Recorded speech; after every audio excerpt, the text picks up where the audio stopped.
Cue the video. Waiter, bring me a cold drink. It starts to be hot here. Ergin Ataman. Actually, shout out BasketNews social media team, best in the business with these memes after the game. It's start to get hot here. 2-2 in both series of the Greek teams. 2-1 in another one that we're gonna have game 4 today, and Real Madrid just closed off their series. This is the URBONUS podcast with your hosts Augustas Suliauskas, Gytis Blazevicius and Rytis Vysniauskas. Today we're here to talk about the 2 games on Thursday and the one game probably one game on Wednesday. Guys, it is getting hot. You both brought some water, but you didn't bring me any like I asked you, so I guess I have to do it myself.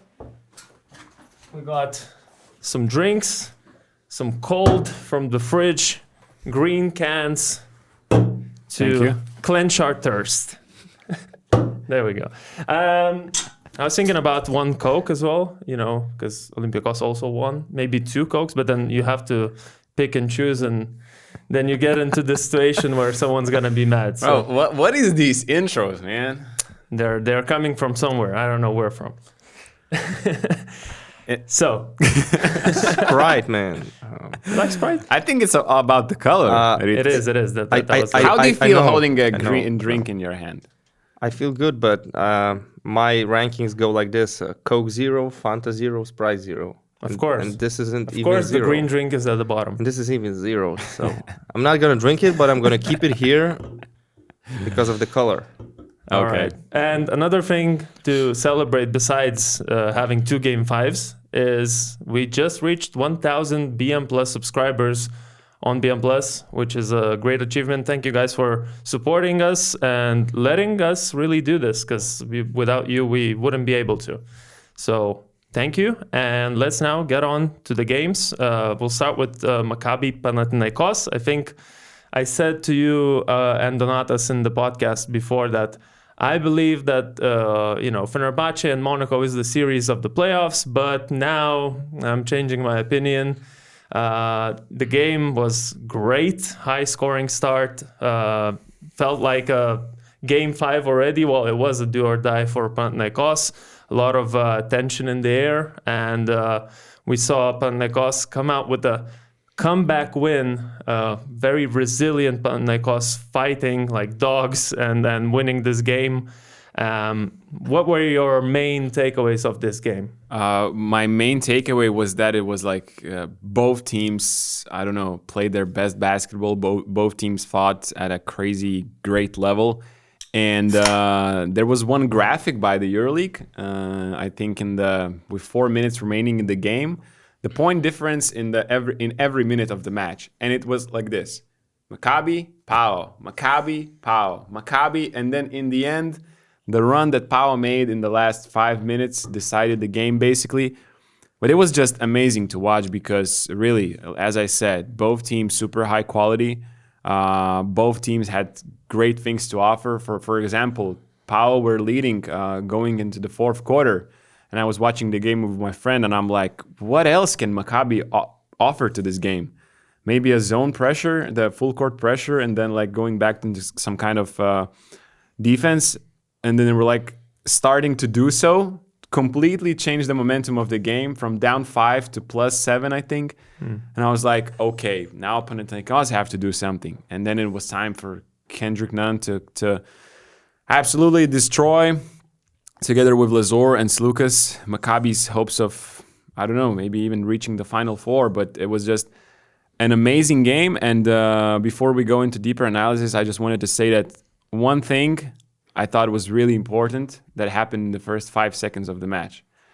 Pau wins the tip, and Kostas Lukas, after scoring 0 points in Game 3, gets an easy layup to feel good about himself, to just see the ball go through the net. And I'm like, this is not great for Maccabi, because for Pau to win, you need Slukas and Nunn to play great. And after Slukas, Nunn almost really, really quickly scores his own bucket.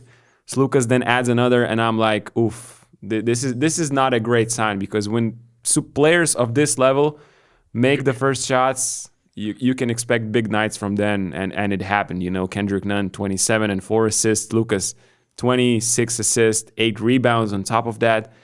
And Pau win despite shooting only 59 field goals, and Maccabi shot 74.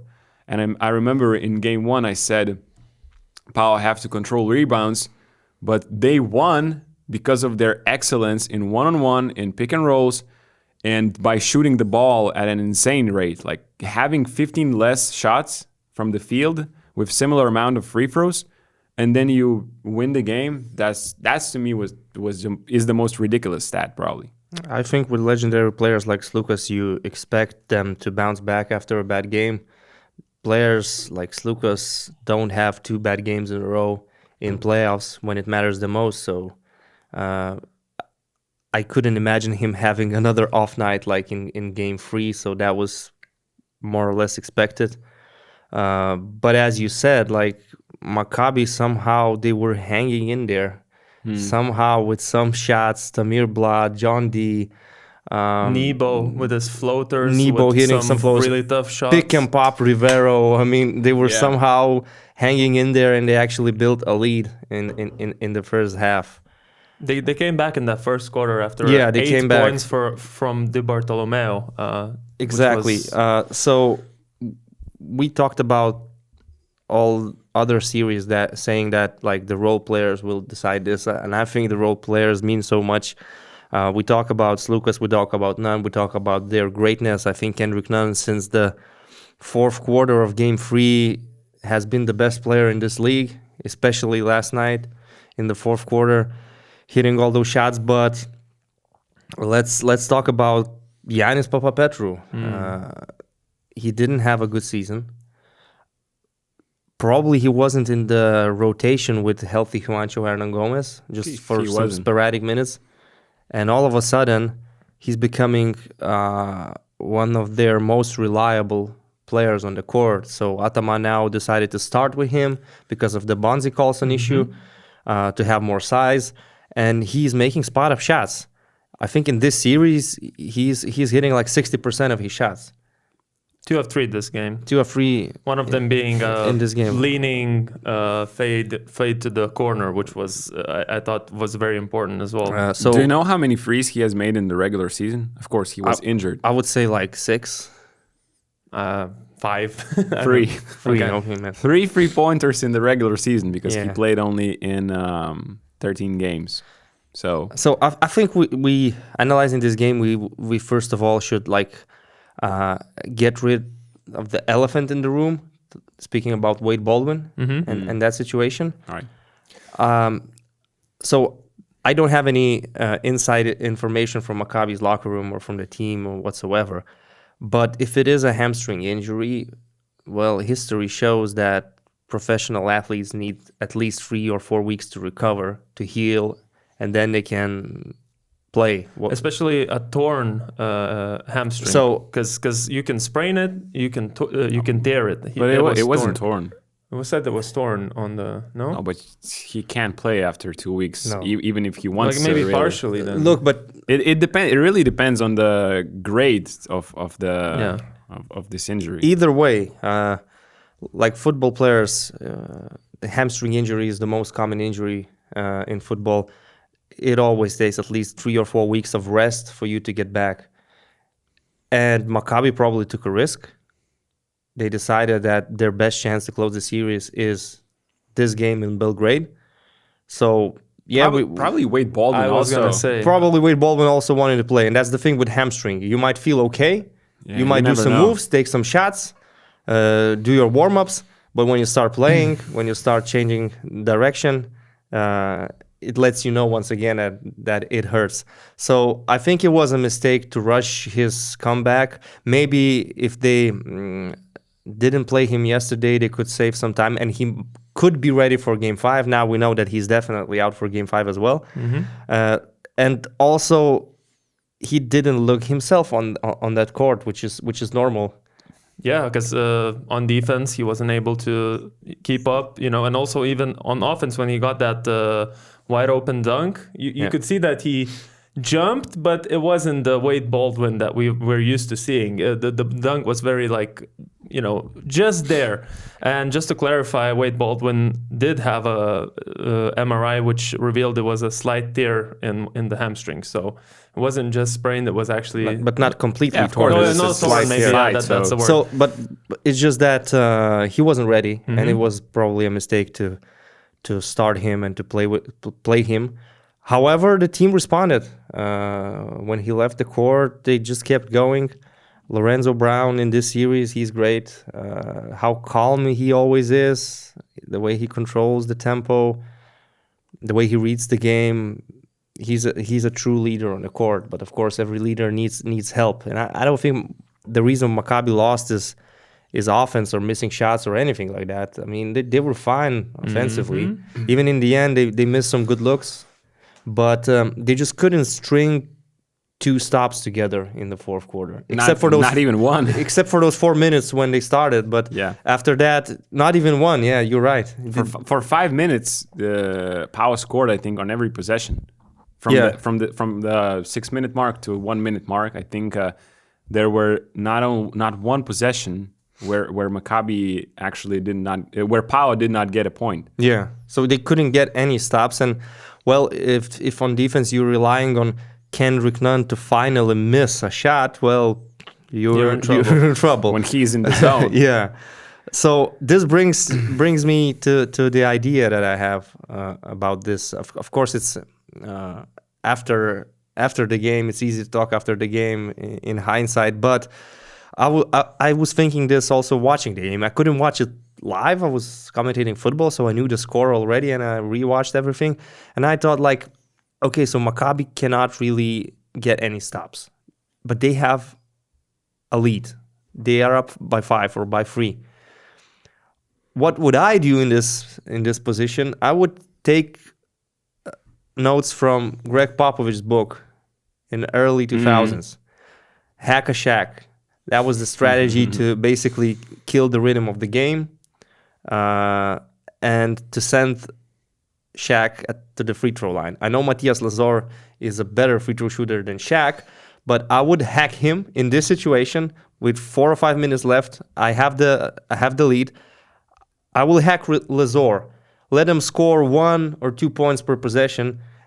Yeah, I can respond offensively. I can hang in there just long enough, at least for a couple of minutes. I'm not saying you do this for 4 or 5 minutes and get 3 or 4 guys fouled out of the game, but just try it. And maybe he misses free throws, which he's been doing that.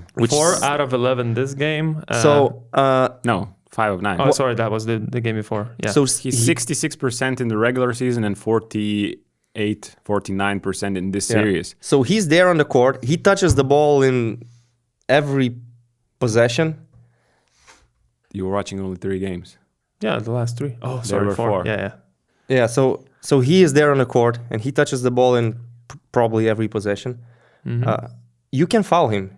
You have the opportunity to foul him. Send him to the free throw line. If Ataman decides to take him off the court, fine, even better. I don't think he wouldn't do that. Yeah. So maybe that could have been a solution for Maccabi. Hey, there's 1 game remaining. I don't see them winning in Oaxaca. I'm sorry, man. My prediction was... I'm saying maybe maybe they will try it in the game 5. To try this, you have to have a lead in the 4th quarter somehow. Yeah, right. This is a strategy when you're protecting your lead. If you're chasing, it's probably not going to work. But I've seen teams actually do it when they're losing the game, because you are trying to stop the clock, and you're trying to, let's say there is 7 minutes remaining, you're down 15, or 5 minutes remaining, you're down 15. You take 1 point and you expect to get back 2 or 3. But also, I think... to cut the lead and then to play normally. If you remember the game, Maccabi had the momentum in the first half of the 4th quarter. And then there was this 4th foul by Lazor. And I think after that, what followed was Slukas hitting some free throws. And then Lazor was sent to the line. And I think he hit both of them at that point. Yeah, in the end. Yeah, in the end, he did. If you start hacking him, you're not guaranteed. Maybe he's struggling in the first 3 quarters and a half, but at the last, at least it's protecting me from a 3-point field goal, which Kendrick Nunn hit some really, really big shots. So it's just an idea, you know. Yeah. It wouldn't necessarily work, but maybe worth a try. You said you wouldn't blame the offense of Maccabi if you're looking from Maccabi's perspective, but you must say how great of a defense Panathinaikos was playing in the last 4 or 5 minutes, because Maccabi couldn't create an open shot. All the shots were difficult, and they were missing them. So I wouldn't say all of them were difficult. Some were good looks, but it's true that Panathinaikos in the fourth quarter were much better defensively. So Maccabi had to work hard to even get a shot at the rim, and Panathinaikos continued doing their thing on offense, creating. But it's normal. Like, Maccabi now depends so much on Lorenzo Brown, and your secondary ball handler is Tamir Blat. A nice player, but is it the player you put high hopes on in the fourth quarter of a decisive playoff game? Probably not. And at the same time, he doesn't have that size, so defensively you suffer even more. That's a problem. And I think, I went on a rant in the last episode about how Pau didn't change anything except Giannis Papapetrou in the 120 minutes of first 3 games. I have to say, yesterday I saw one thing and I was like, okay, this is a little adjustment, because I thought that Matthias Lazor in pick and roll defense was a little bit lower, not like sending 2 on the ball.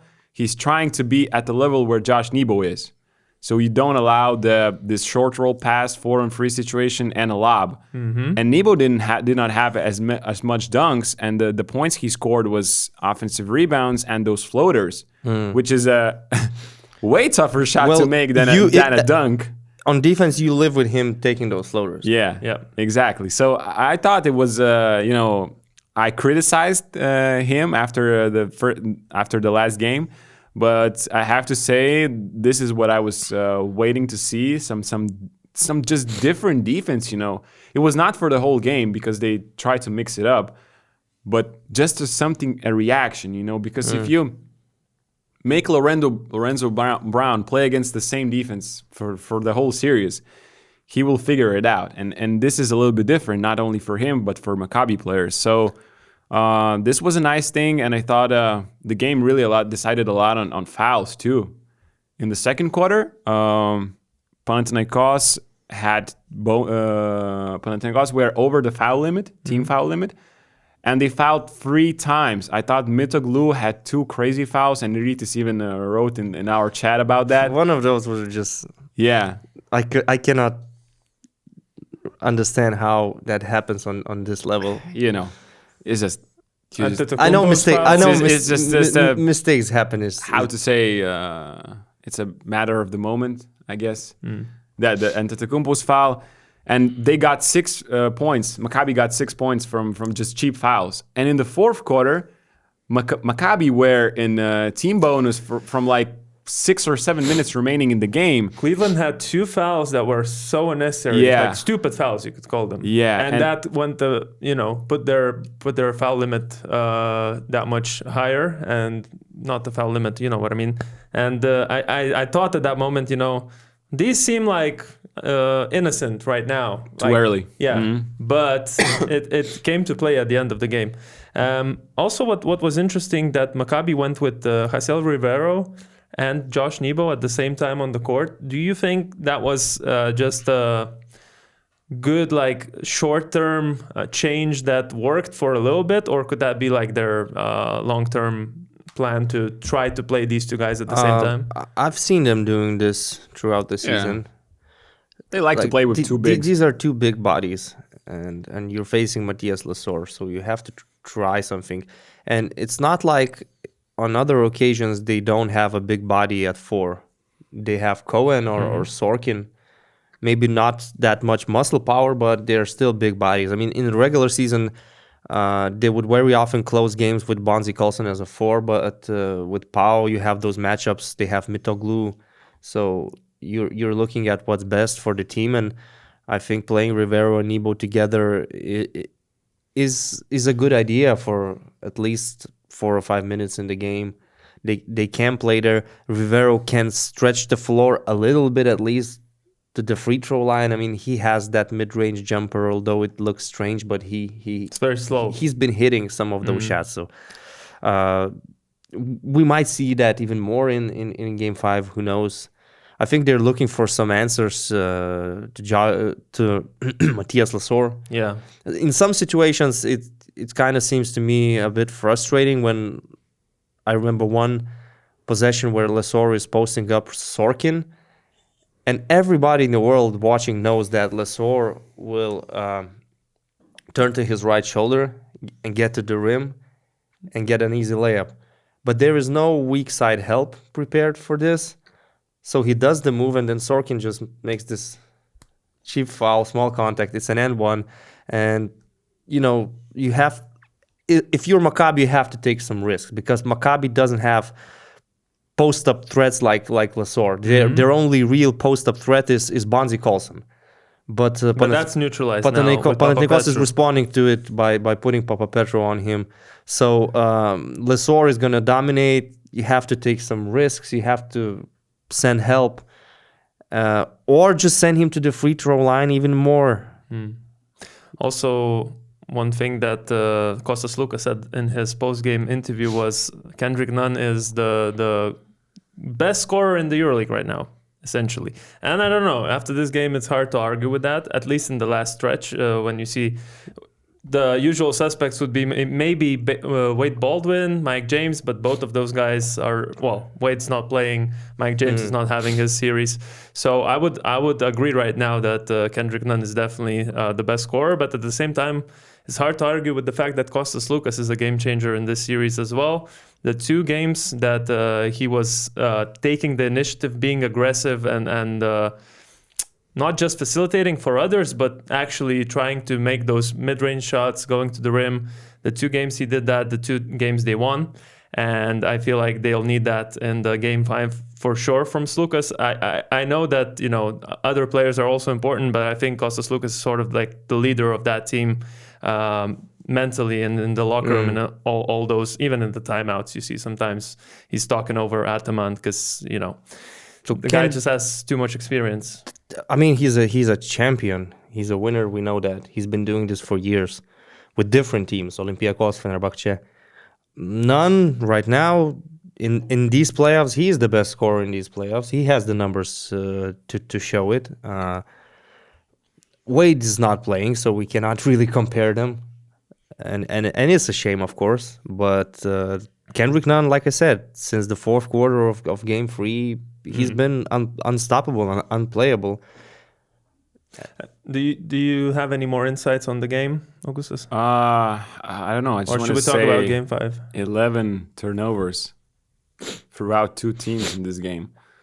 Just wanted to mention this. That was a quality basketball game. Insane quality in this game. I love the game. I'm enjoying this series. And I'm happy that... And finally Panathinaikos won, so nobody's talking about the refs, so you can actually enjoy what happened on the court. Exactly. Thank you, what guys. I was gonna say. I don't know. From the messages I got, I got the impression that they were still playing 5 against 8.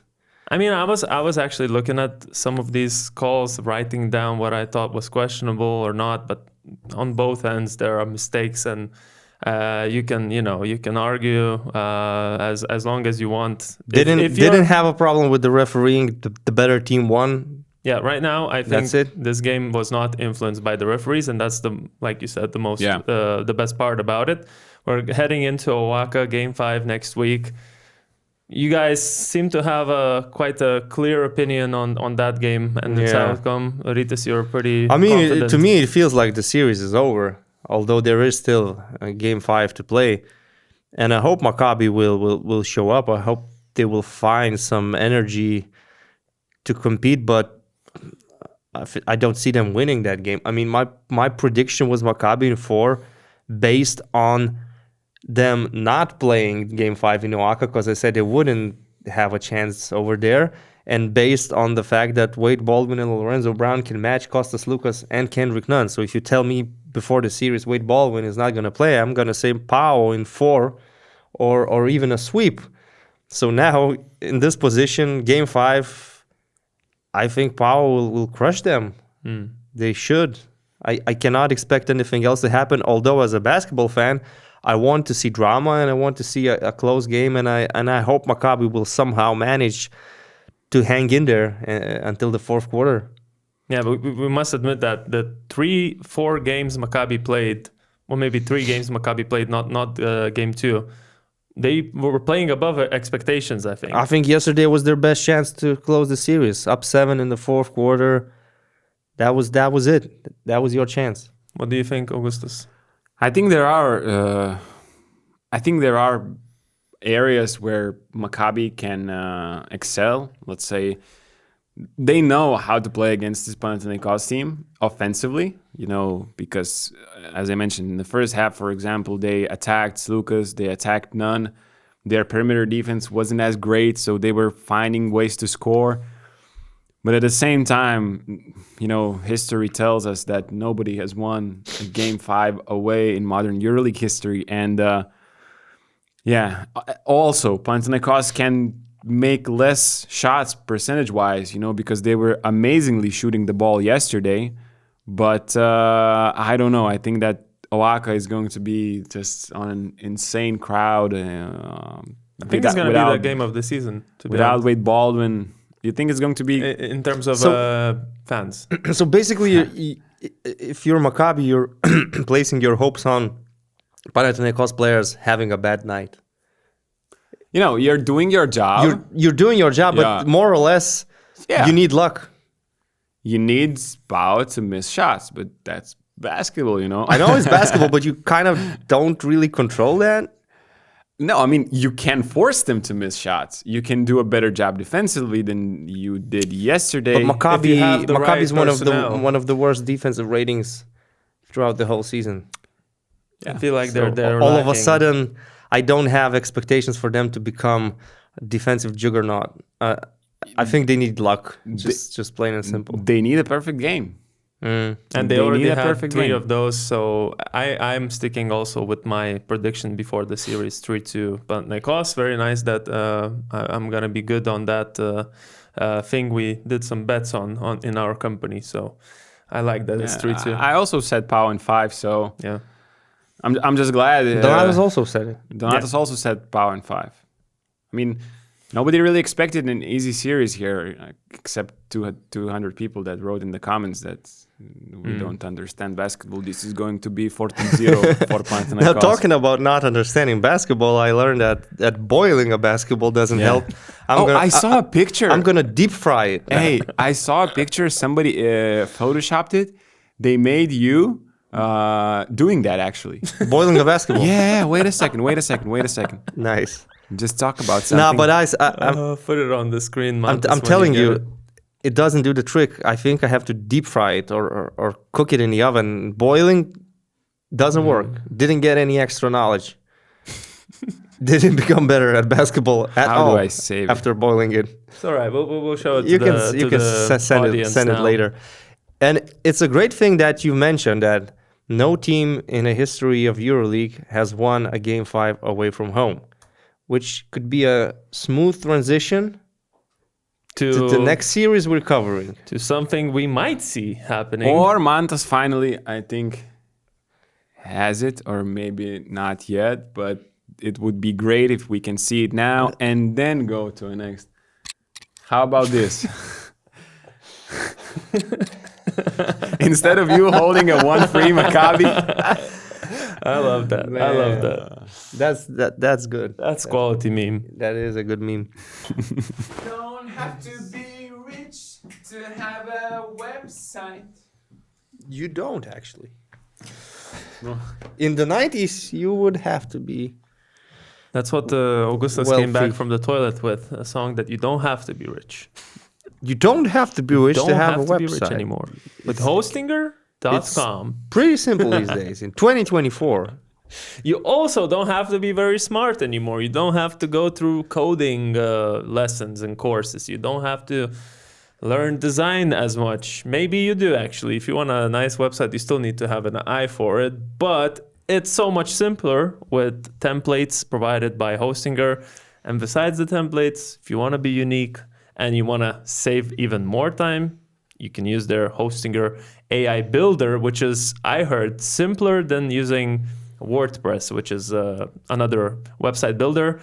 This one apparently is simpler to use. And with the AI functions, you just type in, okay, I want this to be there. I want a window to be there. I want my products to be listed below.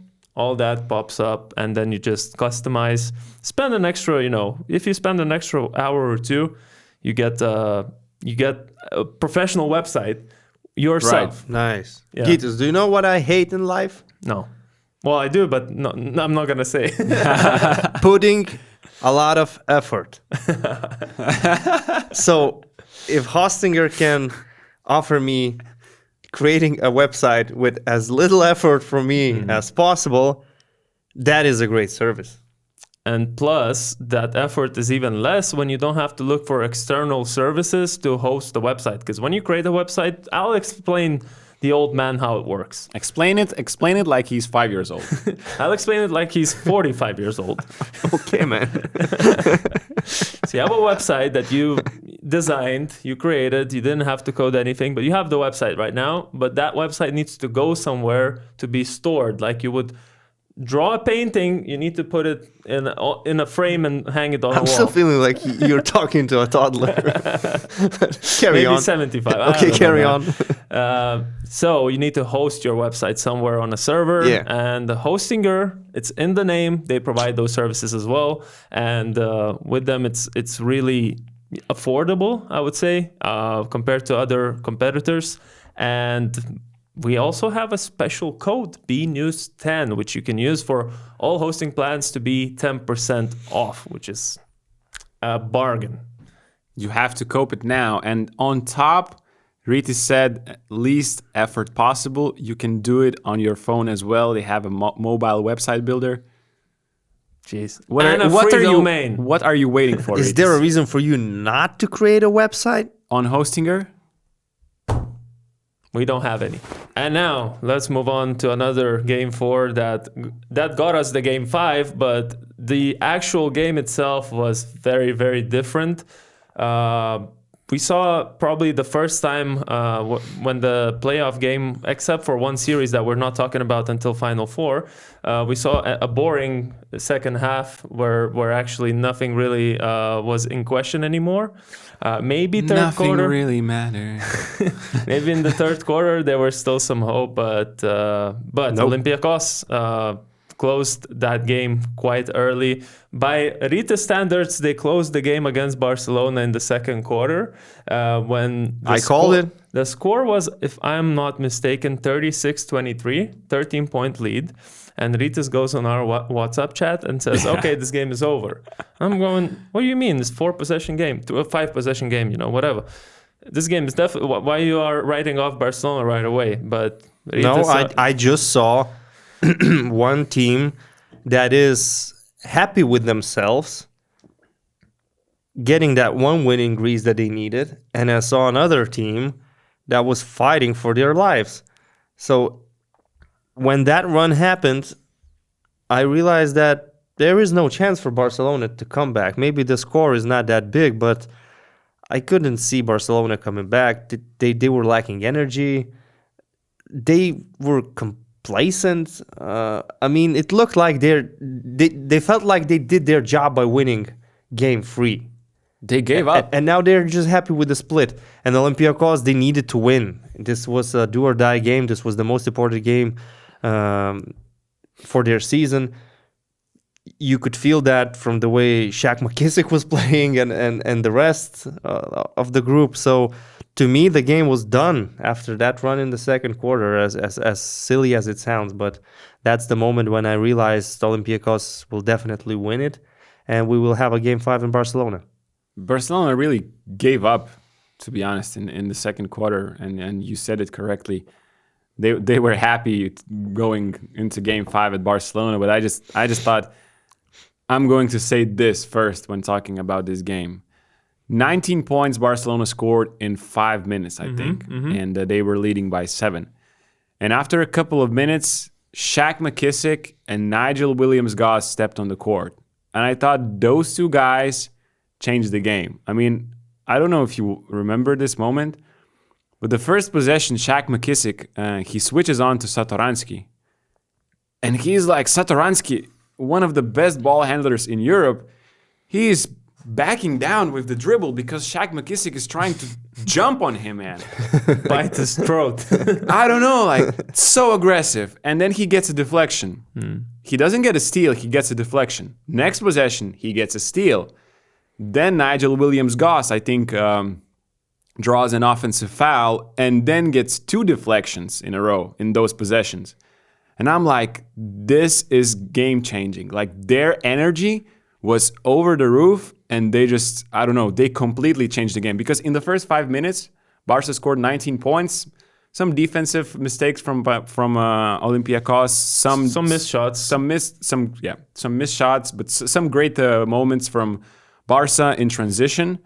And just, you know, the starters of Olympiacos, I thought, were not as aggressive as those two guys and other guys that came from the bench. But the Williams-Goss and McKissick, their energy, they had like 6 deflections in 3 minutes, in straight possessions, basically. It changed the game. It started this insane run that they had. 22-4, I think, at some point since first 5 minutes. So we went even further. When did the run really finish? Because you could actually say this was until the game, you know? Yeah.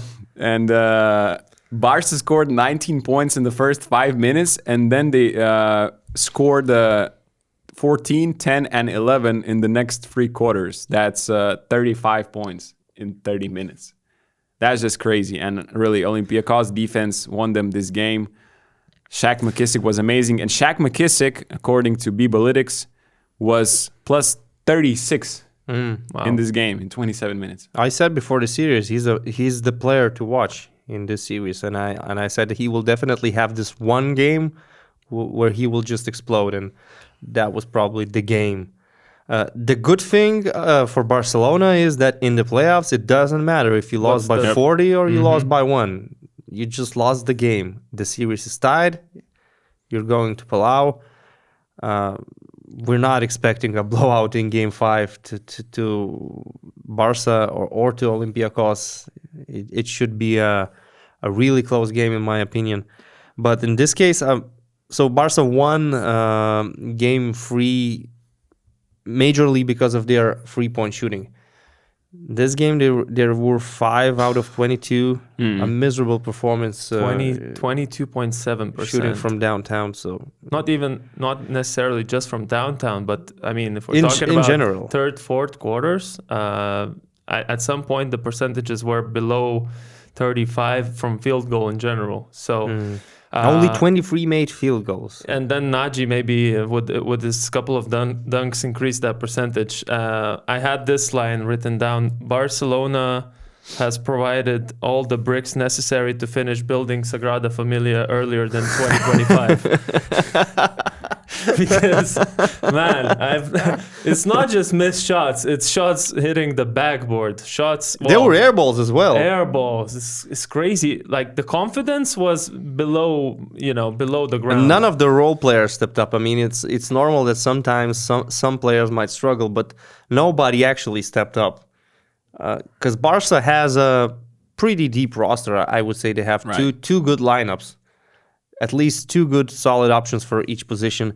In this game, nobody stepped up, whether it's Ricky Rubio, whether it's Rokas Jokubaitis, Nikola Provitola, absolutely nobody stepped up. Only Jabari Parker maybe hit some shots in transition, but and he also finished below his standards. And we must say that they had the chance to come back into this game because they were getting stops. I mean, Olympiacos, until, the second half of the third quarter, they were still missing some shots, some open shots, some turnovers, all that contributed to the chance to get back in that game, but Barcelona just couldn't convert on the other end at all. So that distance was, only growing, not getting smaller. How do you feel about Moses Wright playing 0 minutes? I wanted to say now. It's strange, right? It's strange, but at the same time, I have an idea, a theory of why Bartzokas did it. And I wanted to say it now. I think you could see from the beginning that they were feeding Mustafa Fall really down low. Yeah. This is kind of, I think, a way to solve the problem because your guards are not producing at the level you kind of wanted them to produce in the first 3 games.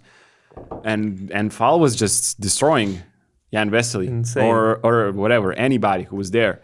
So because they play this high hedge step out defense almost near the half court, and Fall can just run in, take his position near the basket. Vesely comes back, he gets the ball 1 meter from the rim, and then it's like it's either a foul or a dunk. And my question is, why would they hedge like Satoransky or Thomas? Why would they hedge Thomas Walkup? Like, but they were going under with him. They were hedging Kanan and other guys. Okay.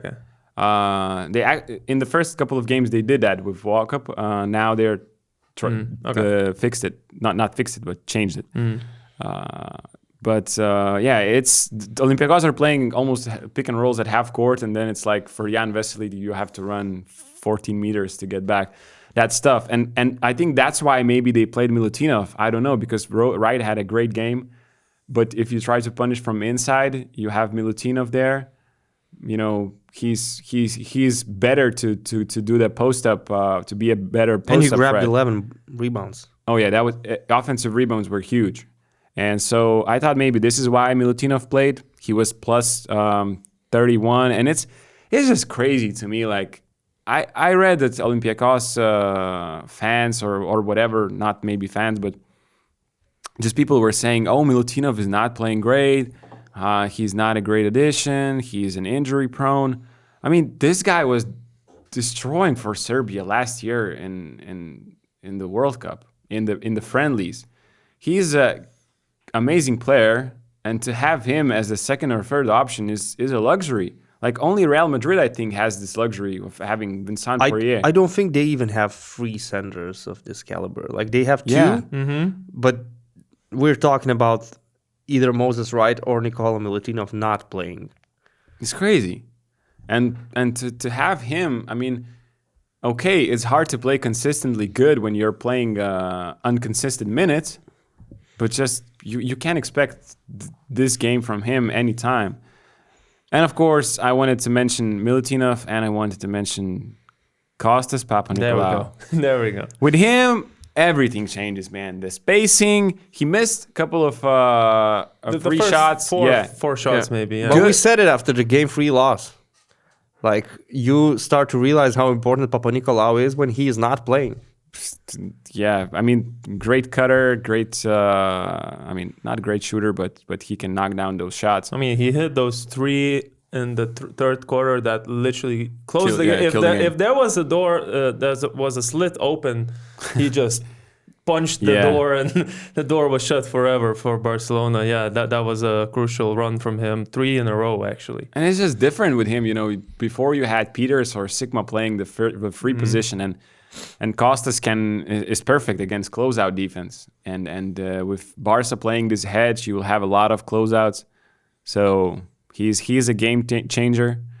And who do you have for game 5? What else I was going to talk about? Dylan Brooks was in attendance. Dylan Brooks was in attendance. Did you see that video where he was trying the rims, but someone said in the comments he's trying the air because he literally airballed, I think, all 3 shots or 2 shots. I mean, who cares? He's after season with the street clothes on. Who cares if he airballs the shots? He's looking for his options already in Europe? Dylan Brooks? Nah. I think he's an established NBA player, despite the fact what happened with Memphis and his rivalry with LeBron. Fans were sending him to China for a while now, so that's why. Yeah, like new haircut. He's having fun, man. Yeah. I fell in love with Dylan Brooks after the World Cup, and he is a character. So I'm not surprised that he decided to visit we didn't get KD, a EuroLeague game in at Greece. Least we got Dylan Brooks. Now we're gonna head to Barcelona for Game 5. And I think, Rytis, you said before the podcast, you see this as a easy win for Olympiacos. I didn't say easy win. I didn't say easy win. I said it was. I said it was easy for me to decide. All in 4. But now we're talking about Game 5. Actually, I think Tyrese Rice on Twitter asked the question, who y'all got for Game 5? I just wrote Oli and got like a crazy number of retweets, replies, and all that. You're one of them, bro. Sorry, I'll take this. I don't know the word in Greece. They think I am for some reason. I can't say it. Gavrasol? What does that mean? I don't know. Man. Probably I said a bad word. I don't know what you're talking about, but... No, because I see a lot of them typing this under your posts. I'm not sure. Someone explain in the comments what that I'm not means. sure whether I said the right word. Probably it's not nice. I would expect. I don't get too many nice ones, but you get a lot of red and white emojis, though. I do get that. I don't know why they think I'm a fan of Olympiacos or something, but I do believe that for the first time in EuroLeague history, we will have an away team winning Game 5. That's a bold statement. Well, we had this Q&A episode, and I predicted the future, saying that we will witness Nigel Williams-Goss game winner in Palau. Mm-hmm. I'm sticking with it. I think it's going to be a really, really tight game, a really close game. I do believe that Olympiacos is a slightly better team than Barcelona. I think now with Papanikolaou as well, it is a game changer. And with having tried not playing right and seeing that was successful, of course, this Barcelona is not going to be as bad as they were in Game 4. And I'm also anticipating a close game. I would say, Olympiacos, if you listen to that Shaq McKissick interview after 2 quarters, he said, we know what was taken from us. We're here to basically win this game and go to Barcelona. This was the mentality for Game 4. I think now the referees are in the background again, finally, because this should be not the focus of this series, I feel like. And now it shouldn't be the focus of any series. Well, unfortunately, it is, and we're getting the heat for protecting the EuroLeague referees because we're employed by the EuroLeague, which is the most ridiculous statement. But whatever. What I was trying to say, I feel like they need to reset for Game 5 because Barcelona is gonna come out with their home crowd in a very different way, I believe.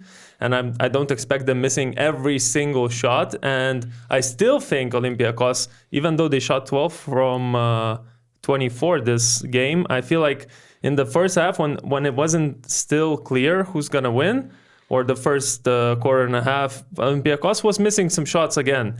And I feel like they have to be making shots in Game 5 in order to win that game. Because if they come out like they did in the first 2 games against Barcelona there in Palau Blaugrana, I think it'll be some trouble for Olympiacos. But my pick would still be 3-2 Olympiacos, like I did predict before the series. What about you, Augustus? I think it's really going to be decided by details in the end. One thing I didn't understand from Barca is just, Ricky Rubio in the starting lineup is okay, but then when you have Sato and Rokas, that was when the run was made. They basically couldn't create anything. Dario Brizuela, with each passing game in the series, has a bigger role because I think he's the best guy from the bench to actually create something in the chaos, because Sato and Rokas are different type of players. I think the different opponents would suit him better. And Brizuela, 1 of 10 yesterday, but his minutes are increasing. Maybe he can play a bigger role and get something going from Barcelona perimeter. I don't know. I think Olympiacos wins a close game. I don't know. I don't really know. I think it's going to be a slight difference in points. And I also think, losing by 40, 30 points this game, I don't know how that affects. How will that affect Barcelona? I think it shouldn't. I think these You players. think they just gave up? I think most of these players been through playoff series. Some of them even in the NBA, I believe. They know that it's normal. They know that it can happen. You don't overreact when you beat someone by 30. For sure. You don't overreact when you lose by 30. You just look at the score and you see 2-2. That's it. It's a new day, a new game. I don't think it will impact the game. In theory. I don't think that's my person. But you know how many times I've been wrong with my opinions and takes and predictions. So every one of us. Probably me saying all in 5 should get the Olympiacos fans nervous. And well, but you also did. Both of you are predicting Olympiacos to prevail. So we'll see. But yeah, it's a good series. Really, it's a good fought series. Every game is kind of a different. In every game, you learn something new. There's one night where Moses Wright dominates, then he's on the bench. Now Milutinov is playing, and Barcelona have a good shooting night. Vesely pick and pop mid-range, then the next game is something else. And it's very hard to predict, honestly. It's really a 50-50 situation. Augustus, I see you're rocking the latest BasketNews merch. Yeah, we have a 50-point game. Do you like it, guys? Because I think it's awesome. I think it's our best design so far. I really like the illustration style and everything. How it, I don't know. It's a nice design. I'll keep it at that. And will it be more of this coming soon? It is a limited edition right now on BasketNews.com or shop.basketnews.com. We have it there for $25.95 right now. Shipping Europe everywhere. There will be more stuff, I think. We're coming up with some new merch as well. We're gonna add to the collection, especially for Final Four. You'll be able to meet us in Berlin as well, where we'll be selling all the merch in person as well as online. So some great things coming from Basket News. One of them being Nigel Hayes-Davis shirt. I love that you have Nigel Hayes-Davis hoodie as well. Yeah. That's even better. That's better what caught me. your eye more. Yeah, I would like to have that one. Right, so guys, make sure to check out shop.basketnews.com. Check out all the merch we have. More is coming, and I hope we'll see more guys with that shirt in Berlin. Or girls. And now the playoffs have arrived to Istanbul. We'll have Game 4 today. Maybe by the time you're watching this, that game is already over or it's going on. But I like I said, the series became much more interesting to watch in terms of emotionally, I would say, when we have these very passionate Turkish crowd. They had a nice pregame show, which was actually quite a viral hit on social media, apparently. Right. Second highest engagement in EuroLeague's Twitter posts. Somehow this season. This season. So but besides that, I think that crowd gave a lot of energy to Fenerbahce. They were controlling the game, I believe, the whole game. They had one run that really got them a lead, which they just kept the whole third and fourth quarters. Another great performance from Nick Kalatis. Facilitating for others, scoring, making the shots he needed to make, open shots. On the other end, we again saw Monaco's guards missing shots, some due to defense, some were open shots, but we got to talk about Mike James so far. I feel like 7 points less and shooting percentage, 7 points less than in regular season he's scoring, and his shooting percentage is 28.6. So I feel like this is one of the topics we'll have to touch on. But first, guys, your first impressions about that game. August, maybe you want to start.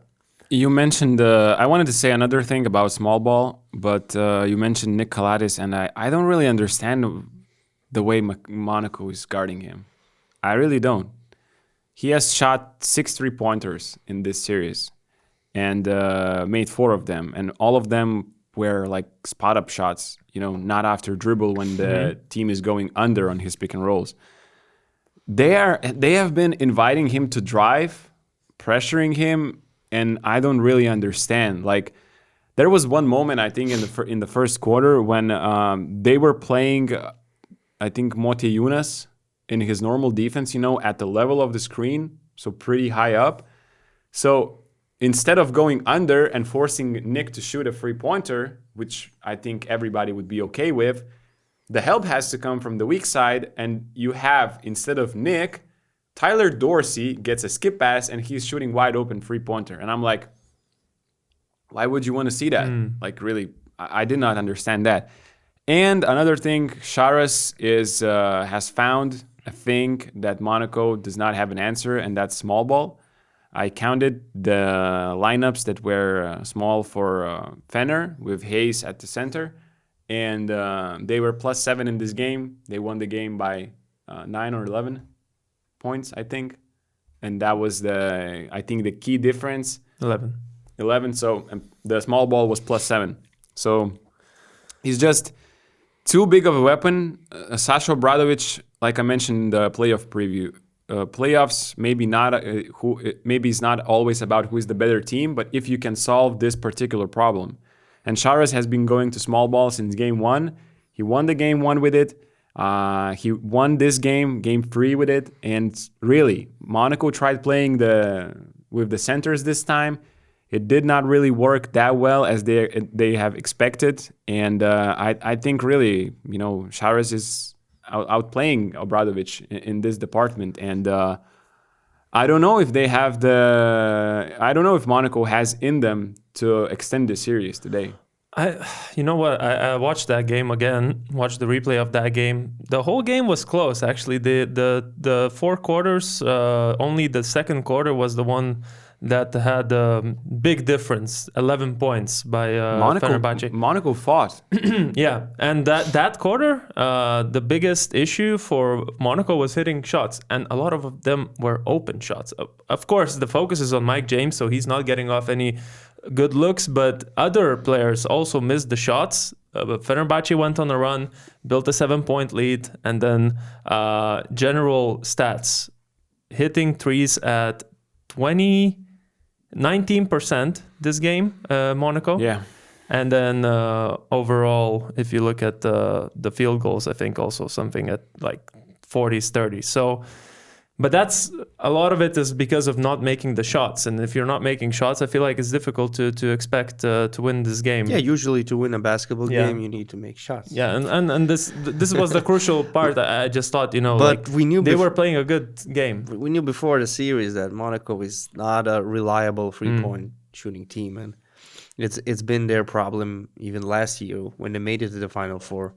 So it doesn't really surprise me that they have these struggles. Regarding Mike James, I'm not sure if he's hurt or something, or is it just the physicality and the amazing defensive effort from Nick? But not only from him, I think they have a great plan. Dorsey's playing, defending him as well. Well, they're making life hard for him. Mm-hmm. Maybe he's also playing hurt. I don't know that. I mean, his numbers dropped. He still has the impact on the court. He's still a very important player, but I feel like for Monaco to win and to bring the series back home, they need something spectacular from him. They need some ridiculous fourth quarter performance or something like that. I don't see any other way. I would guess that if you play 2 games where there's basically no space for you to create, and you're getting contained so well by Fenerbahce's defense, maybe you just start losing your confidence in the shot, and the defense continues into game 4, and we probably will see it today as well. Mike doesn't seem like the guy who has confidence issues. No, honestly. I know, but if you're not able to get off your shots, it's just the way they defend him. Like Nick Kaladis is so close to him, and then you have. So he can't really shoot a normal 3-pointer. But when he drives in, you always see two people from the sides, and he tries these super difficult shots that is so hard to make. Like off one leg, falling back over the defender with Kaladis here or Dorsey here.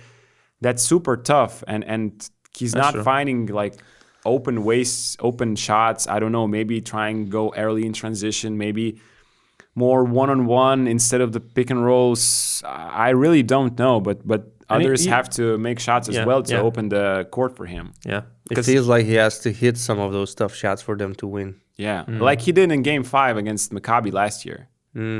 But at the same time, I think Elio Kobo and Mike have to do a much better job on perimeter defense. Like they are giving up too many easy drives to the rim. Like in the pick and roll, they get beat to let's say too easily, or in ISO, just they get Fenerbahce create advantage against them too easily. Like, and without John Brown there as well, that hurts you. So Is he gonna play? I don't know.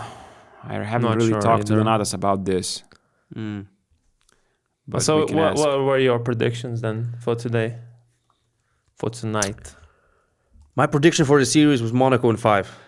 I cannot like switch now and say that, after 3 games I made up my mind and I think that Fenerbahce will win. Now, by saying this, by sticking to my prediction, I must admit that now I'm predicting just because I wish Monaco to win. Not that I really believe in it, not that it seems... not that it makes sense. Yeah. Not that it seems likely. It's much more likely that Fenerbahce will close the series tonight. But, in sports, especially in predicting sports, the outcomes, you don't always have to be rational. You just have to go with it. And I still say Monaco in 5. I don't have much confidence in saying that, though. Yeah. What about you, August? I think Fener closes series today. Tonight, yeah. I agree with you. But, at the same time, Mike has had 3 subpar games. I wouldn't be surprised for him to I think that's won a what great one. you guys said. That needs to happen if we want to see Game 5. It needs to be a 20-plus point game with, good shooting for Monaco and teammates also hitting their shots. I still think it's the bird. I still think it's the bird that leads Oh, Fenerbahce team. Fenerbahce's bird. Yeah. Is that okay? Yellow. Yeah, the yellow. All right, guys, just to finish up, let's look at some social media posts that we had this last few days and see what we can react to. This was a very spicy statement by Pini Gershon. Chili emojis?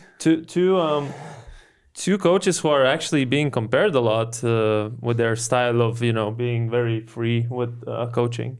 Can you go back? Can you go back for a second? But isn't this like what you said last week on our Q&A podcast? Yeah. It's just that it comes from Pini Gershon. Exactly. But, not just us. Everybody has said this, probably.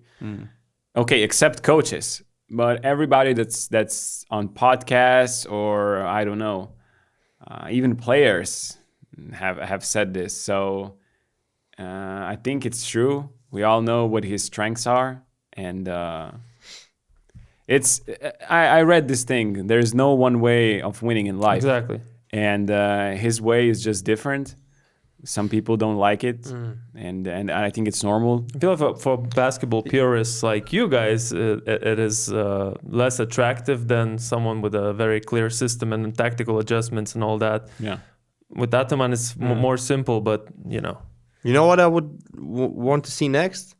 Ataman in a press conference, let's say pre-game before Game 5, saying, people were speculating, would I really leave Panathinaikos if we lose the series? I guess we'll never know. that's a good one. What else do we have? If he says this Quickly. after a win in Game 5, Let's see what else we have. that would be legendary. Okay, so Ettore, we forgot about Ettore for a while. Mr. Excuses is one of I the see it. comments. Well, no disrespect to Ettore Messina, but it seems like it's really hard for him integrating players in general for the last few years. It's not only Mirotic. All right, next up. That's it. You're Okay. a legend, That's all. Rytis. That's all. I'm sorry, You're the man. legend, man. I had to say it. Thank you guys for listening. Make sure to subscribe to our channel, check out BM Plus, and we'll see you in the next one.